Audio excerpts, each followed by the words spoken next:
Akhir pekan ini Jerman akan tersaji duel sengit antara Borussia Dortmund melawan Bayern Munchen. Laga bertajuk Der Klassiker Jilid 1 musim ini akan dihelat pada Sabtu malam 8 Oktober 2022 waktu Indonesia Barat di Signal Iduna Park, markas Dortmund. Laga pada Spieltag ke-9 Bundesliga ini layak untuk ditunggu.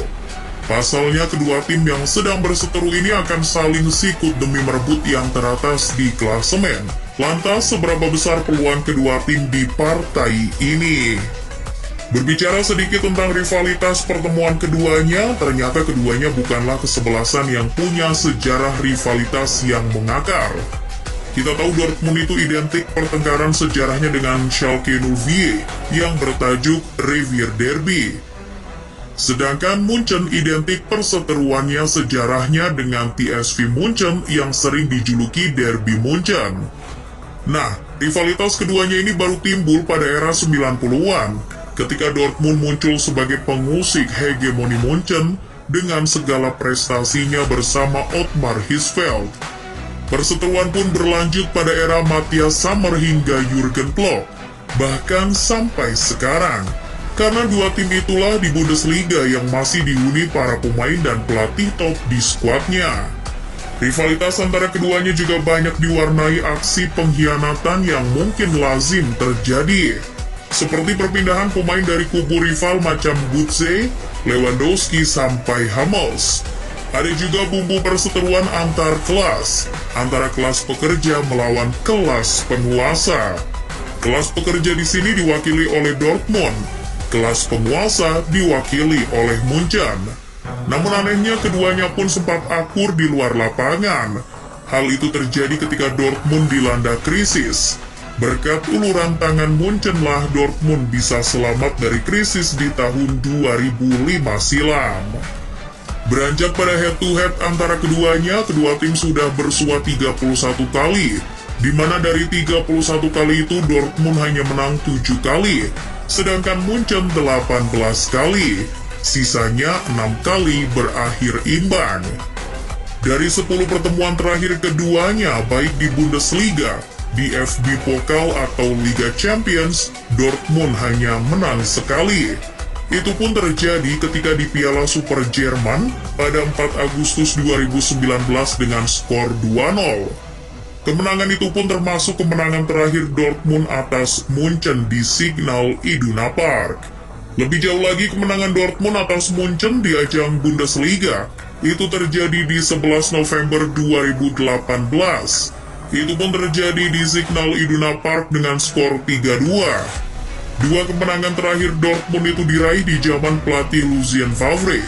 Berkaca pada head-to-head antara keduanya, artinya sudah cukup lama di Schwarzgalben ini tak mampu membendung dominasi di Rotten lagi.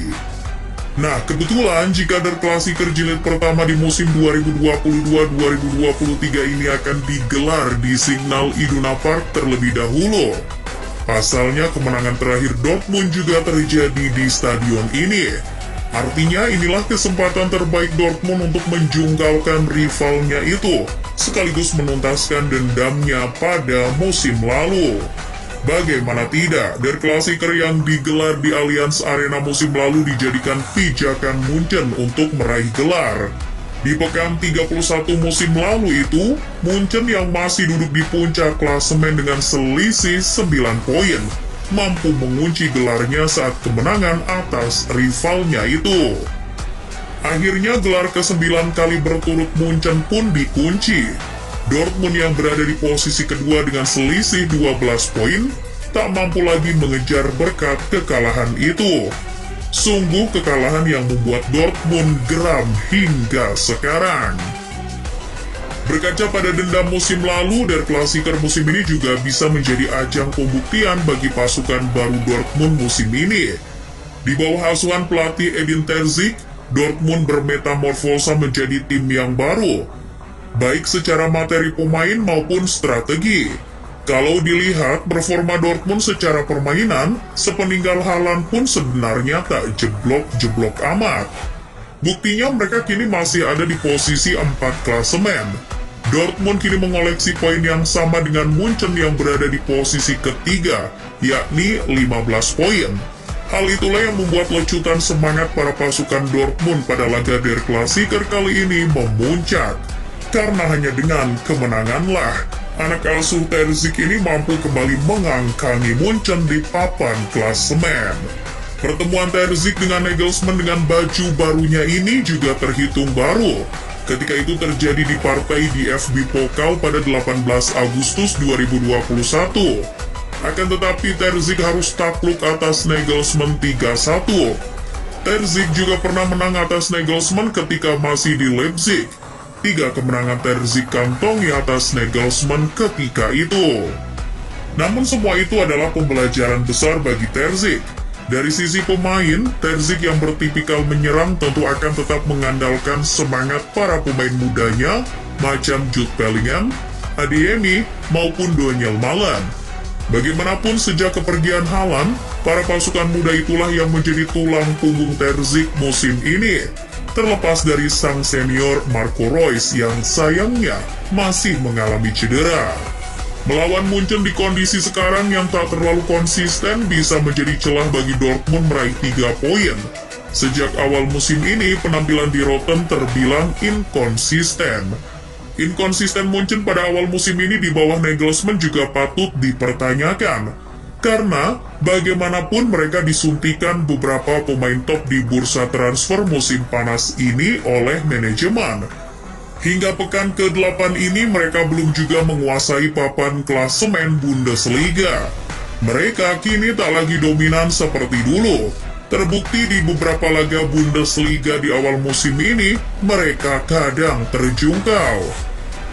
Munchen 3 kali gagal meraih 3 poin setelah hanya bermain imbang melawan Gladbach, Union Berlin, dan klub papan bawah Stuttgart. Bahkan mereka sempat terjungkal oleh tim sekelas Augsburg 1-0. Dari sederet hasil yang tak terlalu meyakinkan bagi klub sesuperior Munchen, peran sang juru taktik pun tak luput dari sorotan. Nagelsmann akhir-akhir ini banyak disorot berkat inkonsistensinya. Bahkan sempat keluar rumor bahwa umurnya di Allianz Arena tak akan lama lagi. Belum lagi dikabarkan kini mereka akan bertanding tanpa beberapa pilar utamanya yang menurut kabar terkini terkena COVID. Kimmich dan Müller dikabarkan diisolasi dan akan absen di laga melawan Pilsen di Liga Champions. Entah di partai melawan Dortmund bisa tampil atau tidak. Dari segi rivalitas, inkonsistensi Munchen di bawah Nagelsmann, poin yang sama di klasemen, serta semangat penuntasan dendam musim lalu, paling tidak menjadi faktor yang bisa memperbesar kesempatan Dortmund untuk menggulingkan Munchen pada Der Klassiker Jilid 1 musim ini.